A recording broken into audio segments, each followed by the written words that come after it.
Everyone welcome to ఉద్యోగ అన్వేషణ సమాచారం యూట్యూబ్ ఛానల్. ఈరోజు మనం వివిధ దినపత్రికల్లో వచ్చినటువంటి విద్యా ఉద్యోగానికి సంబంధించిన సమాచారం, అదేవిధంగా కరెంట్ అఫైర్స్ బిట్స్కి సంబంధించి డిస్కస్ చేసుకుందాం. సో డిసెంబర్ 26, 2024లో అయితే మనకు భారత మాజీ ప్రధానమంత్రి డాక్టర్ మన్మోహన్ సింగ్ అయితే తను మరణించినట్లయితే మనకు ఒక బాధాకరమైన విషయం అండి. సో అతని జర్నీ గనుక చూసుకున్నట్లయితే అతను 1932లో అయితే జన్మించాడు. అతడు చేపట్టిన పదవులు, బాధ్యతలు, అతని విద్య, దానికి సంబంధించిన ఇన్ఫర్మేషన్ తెలుసుకుందాం. సో 1954 పంజాబ్ వర్సిటీ నుంచి ఆర్థిక శాస్త్రంలో పీజీ పొందాడు. అదేవిధంగా 1957లో కేంబ్రిడ్జ్ యూనివర్సిటీ నుంచి ఆర్థిక శాస్త్రంలో 3 ఏళ్ల డిగ్రీ. తర్వాత 1971లో కేంద్ర వాణిజ్య శాఖలో ఆర్థిక సలహాదారుడిగా నియామకమయ్యాడు. 1972లో ఆర్థిక శాఖ చీఫ్ ఎకనామిక్ అడ్వైజర్గా తన బాధ్యతలు చేపట్టారు. తర్వాత 80 నుంచి 82కు ప్రణాళిక సంఘం అధ్యక్షుడిగా ఉండడం జరిగింది. 82 నుంచి 85 వరకు ఆర్బీఐ గవర్నర్గా నియమితులయ్యారు. ఆ తర్వాత 85 నుంచి 87 వరకు ప్రణాళిక సంఘం ఉపాధ్యక్షుడిగా తన బాధ్యతలను చేపట్టాడు. అదేవిధంగా 1987 నుంచి 90లోని జెనీవాలోని సౌత్ కమిషనర్ సెక్రటరీ జనరల్గా, 1990లో ప్రధాని ఆర్థిక సలహాదారునిగా నియామకమయ్యాడు. 1991లో యూజీసీ చైర్మన్గా, అదే సంవత్సరంలో అస్సాం నుంచి మొదటిసారిగా రాజ్యసభకు ఎన్నిక కావడం జరిగింది. ఇక 1995, 2001, 2007, 2013, 2024 వరకు కూడా తను రాజ్యసభ ఎంపీగా కొనసాగడం అయితే జరిగింది.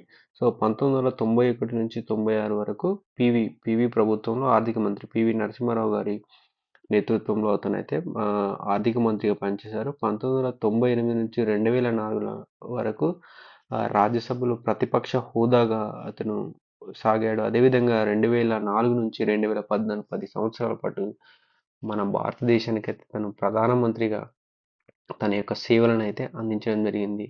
తన సేవలో చాలా వండర్ఫుల్గా మన భారతదేశ జీడిపి 10వ స్థానంలో ఉంటే దాన్ని తీసుకొచ్చి 3వ స్థానంలో నిలబెట్టిన వ్యక్తి మన ప్రధాని మన్మోహన్ సింగ్ గారు అని చెప్పుకోవచ్చు. అంతేకాకుండా అతడు 100 రోజుల ఉపాధి హామీ పథకం ఏదైతే ఉందో, బీద బడుగు వర్గాల ప్రజలందరికీ కూడా ఏమైతే వాళ్ళు కనీసం సంవత్సరంలో 100 రోజుల ఉపాధి కల్పించాలన్న గొప్ప ఆలోచన కూడా, దాని ఇంప్లిమెంటేషన్ కూడా గౌరవనీయులు భారత మాజీ ప్రధానమంత్రి మన్మోహన్ సింగ్ గారిది. ఆ ఘనత అతనికే దక్కుతుందని ఇక్కడ చెప్పుకోవచ్చు. అదేవిధంగా ఇంకో న్యూస్ చూసుకున్నట్లయితే కొత్తగా 13,000 కొలువులు, వివిధ శాఖల్లో సర్దుబాటైన విఆర్ఓ, విఆర్ఏలు తిరిగి గ్రామ పరిపాలనాధికారులుగా నియామకం. రాష్ట్రంలోని ప్రభుత్వ విభాగాల్లో కొత్తగా 13,000కు పైగా ఉద్యోగ ఖాళీలు ఏర్పడనున్నాయి. ఇందులో ప్రతి గ్రామానికి ఒక పాలనాధికారిని నియమించాలని సర్కార్ నిర్ణయం తీసుకోవడంతో దాదాపు 12,000కు పైగా కొత్త ఉద్యోగాలు రానున్నాయి. అదేవిధంగా మరో 1000కి పైగా సర్వేయర్ పోస్టులు రానున్నాయి. ఈ మేరకు త్వరలోనే కొత్త పోస్టులను క్రియేట్ చేస్తూ ఆర్థిక శాఖ ఉత్తర్వులు ఇవ్వనుంది. గ్రామ పాలనాధికారి పోస్టులో విఆర్ఓ, విఆర్ఏలు ఏ పోస్టులు రద్దయి ఇతర శాఖల్లోకి వెళ్లిన వారిని నియమించేందుకు ప్రభుత్వం కసరత్తు మొదలుపెట్టింది. విఆర్ఓ, విఆర్ఏ పోస్టులను గత ప్రభుత్వం రద్దు చేసి దాదాపు 22,000కు పైగా విఆర్ఓ, విఆర్ఏలను 37 శాఖల్లోని వివిధ పోస్టులు సర్దుబాటు చేసింది. ఇందులో నుంచే అర్హత కలిగిన 12,000 మందిని గ్రామ పాలనాధికారులుగా తీసుకోవాలని రాష్ట్ర ప్రభుత్వం భావిస్తుంది. వీరు ఆయా పోస్టులకు వెళ్తే ప్రస్తుతం వారు పనిచేస్తున్న పోస్టులు మళ్లీ ఖాళీ కానున్నాయి. ఇందులో ప్రమోషన్ల పోస్టులు మినహా డైరెక్టర్ రిక్రూట్మెంట్ అన్ని ఖాళీలను గుర్తించాలని, ఆ మేరకు ఖాళీ పోస్టులను నోటిఫై చేయాలని ఆయా శాఖలకు ఆర్థిక శాఖ స్పష్టం చేసినట్టు తెలుస్తుంది. కేవలం గ్రామ పాలనాధికారి పోస్టులే కాకుండా ప్రభుత్వం 1000కి పైగా సర్వేయర్ పోస్టులను కూడా విఆర్ఓ, విఆర్ఏల నుంచి తీసుకోవాలనుకుంటుంది. దీంతో సర్దుబాటు అయిన శాఖల నుంచి మరో 1000 మందికి పైగా రెవెన్యూ సర్వేయర్ శాఖకు వెనక్కి వస్తారు. సో దీంతో అక్కడి నుంచి కొన్ని ఖాళీలు ఏర్పడతాయి. అయితే వారసత్వ విఆర్ఏలకు సంబంధించి కూడా నిర్ణయం తీసుకోవాల్సి ఉంది. అదే సమయంలో కొత్త మండలాల్లోని సిబ్బందిని నియమించాలని ప్రభుత్వం భావిస్తున్నట్లు తెలుస్తుంది. దీంతో ఆయా మండలాల్లో కొత్త పోస్టులకు వచ్చే ఛాన్స్ ఉంది. మొత్తంగా 13,000కు పైగా కొత్త ఖాళీలు ఏర్పడే అవకాశం ఉన్నట్టు మనకు అధికార వర్గాలు అయితే వెల్లడిస్తున్నారు. ఇక్కడ చూసుకున్నట్లయితే మనకు రాష్ట్రంలో ప్రస్తుతం 33 జిల్లాలు ఉన్నాయి, 612 మండలాలు ఉన్నాయి. ప్రెసిడెన్షియల్ ఆర్డర్ ప్రకారం 7 జోన్లు, 2 మల్టీ జోన్లు ఏర్పాటు చేశారు. కొత్త జిల్లాలు, కొత్త మండలాలు ఏర్పాటు చేసినప్పుడు ఉమ్మడి జిల్లాలు, పాత మండల కేంద్రాల్లోనే ఉద్యోగులనే కొత్త వాటిలోకి అడ్రస్ చేశారు. ఇప్పుడు ఇబ్బందులు రావడంతో దాదాపు 3000కు పైగా పోస్టులను అవుట్సోర్సింగ్ కాంట్రాక్ట్ పద్ధతిలో భర్తీ చేసేందుకు నాడు సర్కార్ నిర్ణయం తీసుకుంది. కొత్త జిల్లాల ప్రకారం జోనల్ వ్యవస్థలో మార్పులకు ప్రెసిడెన్షియల్ ఆర్డర్ వచ్చాక కొత్తగా శాంక్షన్ పోస్టులను మంజూరు చేస్తామని అప్పట్లో గత ప్రభుత్వం చెప్పింది. కానీ అలా చేయకుండా పాత వారితోనే సర్దుబాటు చేసింది. కలెక్టర్ కార్యాలయంలో పాటు జిల్లా స్థాయిలో పనిచేసే ఏ డిపార్ట్మెంట్లోనూ మండల కేంద్రంలో ఉండే ఎంపీడీఓ, ఎంఆర్ఓ, మున్సిపాలిటీ కార్యాలయాల్లో ఎక్కడ పూర్తి స్థాయిలో ఉద్యోగులు లేరు. ఆఫీసర్ల పోస్టులతో పాటు జూనియర్ అసిస్టెంట్లు, కంప్యూటర్ ఆపరేటర్లు, రికార్డ్ అసిస్టెంట్ల కొరత వేధిస్తుంది. సో దీంతో ఆయా పోస్టులను శాంక్షన్ చేసి భర్తీ చేయాలని రాష్ట్ర ప్రభుత్వం యోచిస్తుంది. సో ఇందుకోసం ప్రతిపాదనలు సిద్ధం చేయాలని ఆయా శాఖల అధికారులకు అయితే ఆదేశాలు వెళ్ళినట్లు సమాచారం. ఇక గ్రూప్ 1 మెయిన్స్ ఫలితాలకు లైన్ క్లియర్. పరీక్షల నిర్వహణలో జోక్యం చేసుకోలేమన్న హైకోర్టు. పిటిషన్లు ఆలస్యంగా వేయడాన్ని తప్పుబట్టిన ధర్మాసనం ప్రిలిమ్స్ ఫలితాలు వచ్చాక జీవోను సవాల్ చేయడం సరికాదని వ్యాఖ్య. మొత్తం 7 పిటిషన్లు కొట్టివేత. తీర్పు వెలువడిన justice Sunoy Paul and justice G Radharani ధర్మాసనం. ఇక్కడ గ్రూప్ 1 మెయిన్స్ ఫలితాలకు సంబంధించి లైన్ క్లియర్ అయిందండి. సో దానికి సంబంధించిన ఇన్ఫర్మేషన్ అయితే ఇక్కడ ఉంది. సో ఇక్కడ చూసుకున్నట్లయితే జీవో 29 ప్రతి అప్లోడ్ కాలేదన్న కారణంతో ఆలస్యంగా పిటిషన్లు దాఖలు చేయడాన్ని తప్పుపట్టింది. ప్రిలిమ్స్ ఫలితాలు వెల్లడించిన తర్వాత జీవోను సవాల్ చేయడం సరికాదని వ్యాఖ్యానించిన ఆర్టికల్ 226 ప్రకారం తమకున్న విస్తృతాధికారాల మేరకు ఉత్తర్వులు వెలువరుస్తారని స్పష్టం చేసింది.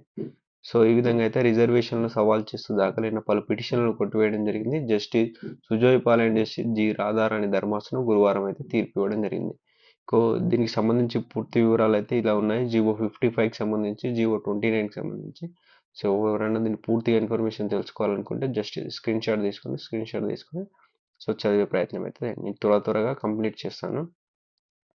అదేవిధంగా ఇక్కడ మరొకటి రావడం అనేది గ్రూప్ 1 మెయిన్స్ ఫలితాల రిలీజ్కు లైన్ క్లియర్. సో ఇంకొక 2 మంత్స్లో అయితే గ్రూప్ 1 ఫలితాలు కూడా వస్తాయి. సో అత్యున్నత పదవులు చేపట్టే ఉన్నటువంటి గ్రూప్ 1 ఫలితాల కొరకు చాలామంది వేచి చూస్తున్నారు. సో త్వరగా రావాలని నేనైతే కోరుకుంటున్నాను. పరీక్ష నిర్వహణలో జోక్యం చేసుకోలేమంటూ ఆర్టికల్ 226 ప్రకారం తీర్పు వెల్లడిస్తున్నామన్న ధర్మాసనం. అదేవిధంగా చూసుకున్నట్లయితే ఇక్కడ 5 రాష్ట్రాలకు కొత్త గవర్నర్లు. సో ఇక్కడ కేంద్ర ప్రభుత్వం 3 రాష్ట్రాల గవర్నర్లు బదిలీ చేయగా 2 రాష్ట్రాలకు కొత్త గవర్నర్లు నియమించింది. సో ప్రస్తుతం మిజోరాం గవర్నర్గా ఉన్న కంభంపాటి హరిబాబును ఒడిశాకు, బీహార్ గవర్నర్గా కొనసాగుతున్న రాజేంద్ర విశ్వనాథ్ అర్లేకర్ను కేరళకు, కేరళ గవర్నర్గా ఉన్న ఆరిఫ్ మహమ్మద్ ఖాన్ను బీహార్కు బదిలీ చేసింది. మిజోరాం గవర్నర్గా జనరల్ విజయ్ కుమార్ సింగ్ను, మణిపూర్ గవర్నర్గా కేంద్ర హోంశాఖ మాజీ కార్యదర్శి అజయ్ కుమార్ భల్లాను నియమించింది. సో గవర్నర్లకు సంబంధించి నెక్స్ట్ మనకు రానున్న ఎగ్జామ్ ఏదైతే ఉందో ఆ ఎగ్జామ్లో ఖచ్చితంగా గవర్నర్ వాళ్ళకి సంబంధించి బదిలీల గురించి పక్కా ఇందులో నుంచి అయితే క్వశ్చన్ అయితే వస్తుంది.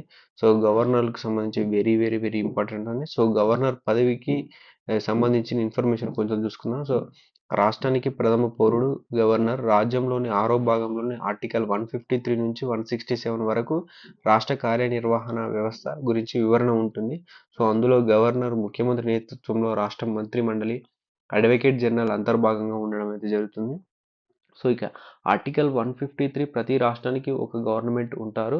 సో ఆర్టికల్ 154 ప్రకారం గవర్నర్ రాష్ట్రానికి ముఖ్య కార్యనిర్వహణాధిపతిగా వ్యవహరిస్తారు.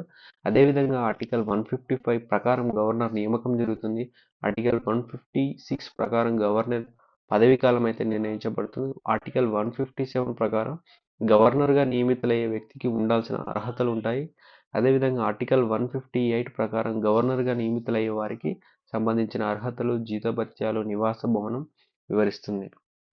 ఇక కరెంట్ అఫైర్స్ సంబంధించి కిలోవేయ అగ్నిపర్వత విస్ఫోటనం అమెరికాలోని హవాయ్ బిగ్ ఐలాండ్లోని అతి పురాతనమైన అత్యంత క్రియాశీలమైన కిలోవేయ్ అగ్నిపర్వత భారీ విస్ఫోటనం చెంది దీంతో అగ్నిపర్వతం నుంచి 80 మీటర్లు అంటే 260 అడుగుల ఎత్తు వరకు లావా ఎగిసిపడింది. హవాయ్ బిగ్ ఐలాండ్లో ఉన్న కిలోవేయ్ అగ్నిపర్వతం 1983 నుంచి క్రియాశీలంగా ఉంది. అప్పుడప్పుడు ఇందులో స్వల్ప స్థాయిలో విస్ఫోటనాలు సంభవిస్తుంటాయి. దీంతో పాటు ప్రపంచంలోనే అత్యంత పెద్ద అగ్నిపర్వతమైన మౌనా లోవా కూడా ఇందులో భాగమే అనే విషయం అయితే గుర్తుంచుకోవాలి. ఇది వచ్చేసి అమెరికాలోని హవాయ్ బిగ్ ఐలాండ్లోని అతి పురాతనమైన అగ్నిపర్వతం. సో ఇక ప్రపంచ తెలుగు రచయితల మహాసభకు ఘనంగా ఏర్పాట్లు 28, 29 తేదీల్లో విజయవాడలో నిర్వహణ, 3 వేదికలపై 25కు పైగా సదస్సులు, సమ్మేళనాలు అంటూ వార్త నిలవడం జరిగింది. ఇక దేశ విదేశాల నుంచి 1500 మంది భాషాభిమానుల రాక అంటూ ప్రధాన వార్త అయితే చోటు చేసుకోవడం జరిగింది. సో, అదేవిధంగా ఇక్కడ భారత వ్యవసాయ పరిశోధన సంస్థ డైరెక్టర్‌గా శ్రీనివాస్ రావు గారు ఈ పదవి పొందిన తొలి తెలుగు శాస్త్రవేత్తగా అయితే మనకు నిలవడం జరిగిందండి. సో, ఇది అండి దీనికి సంబంధించిన ఇన్ఫర్మేషన్. సో, ఇన్ఫర్మేషన్ గనుక నచ్చినట్లయితే మన ఛానల్‌ని సబ్స్క్రైబ్ చేయండి. అదేవిధంగా వీడియోకైతే ఒక చిన్న లైక్ ఇచ్చి సపోర్ట్ చేయండి. Thank you for watching.